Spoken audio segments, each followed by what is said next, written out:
मैं शिक्षक नंदलाल उपाध्याय, जनता सहयोग इंटर कॉलेज मई खड़गपुर आजमगढ़। आज मैं अंग्रेजी पढ़ने वाले छात्रों को कॉसेटिव वर्ब्स, प्रेरणार्थक क्रिया गेट, हैव, काज और मेक के यूज के विषय में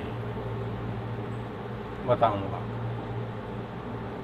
जब कर्ता किसी कार्य को स्वयं न करके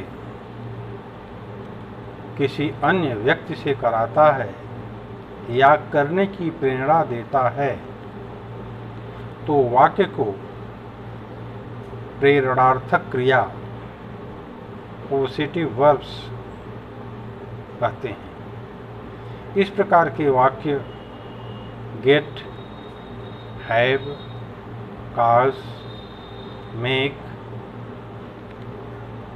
आदि क्रियाओं की सहायता से बनाए जाते हैं। यदि एक्टिव वॉइस की क्रिया हो तो मेक या काज लगाया जाता है। मेक के बाद मुख्य क्रिया में टू नहीं रहता, काज रहने पर टू रहता है। जैसे उसने बच्चे को रुलाया, he make the child weep, या he cause the child to weep. मैंने अपने घोड़े को तेज दौड़ाया,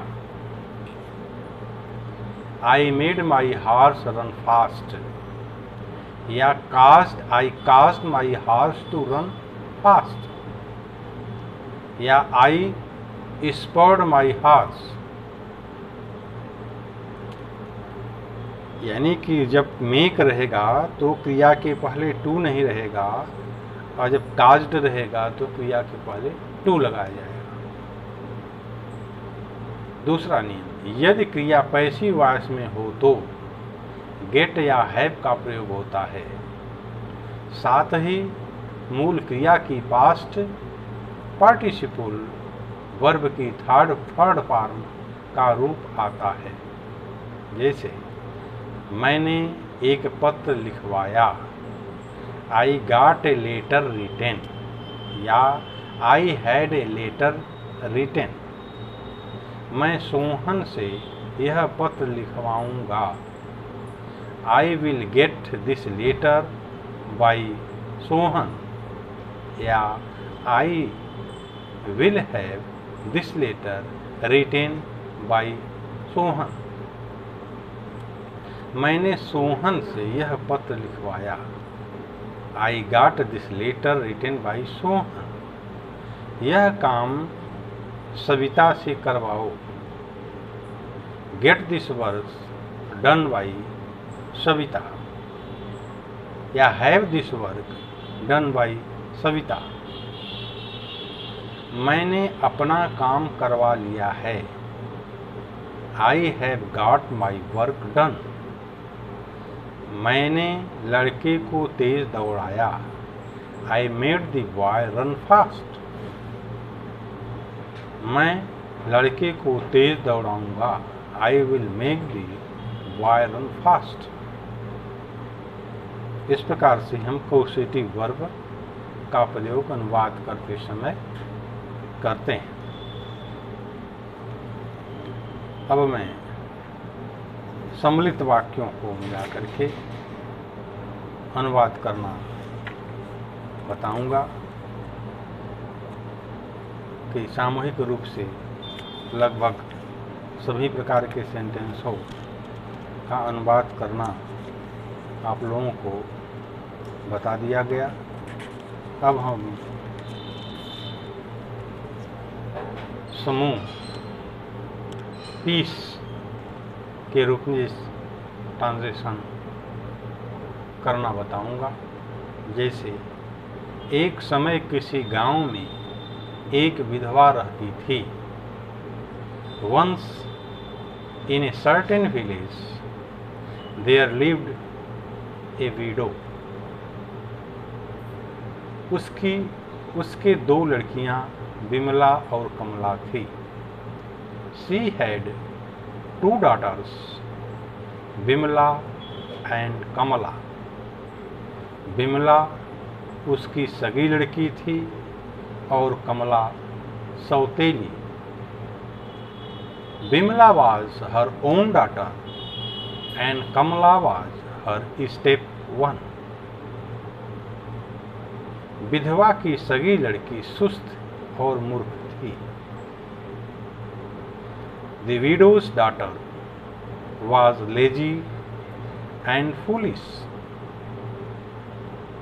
परंतु सौतेली लड़की बड़ी चतुर और समझदार थी. But her stepdaughter was intelligent and wise.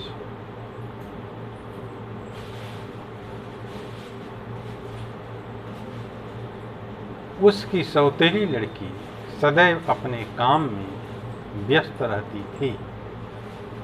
Her stepdaughter was always busy with her work. और बहुत परिश्रम किया करती थी. And worked very hard. वह कड़े से कड़ा काम प्रसन्नता पूर्वक करती थी. She did the hardest work with pleasure. वह इतनी दयालु हृदय और ईश्वर से डरने वाली थी. She was so kind-hearted and God-fearing कि वह दूसरे लोगों की सहायता करती थी. She helped other people और स्वयं उनका काम करती थी. And did their work with her own hands. इस कारण वह लोकप्रिय हो गई. Hence she became very popular. और पुरुष तथा स्त्रियां उससे प्रेम और स्नेह से देखते थे. And people looked at her with love and affection. Thank you. बस आज यहीं तक.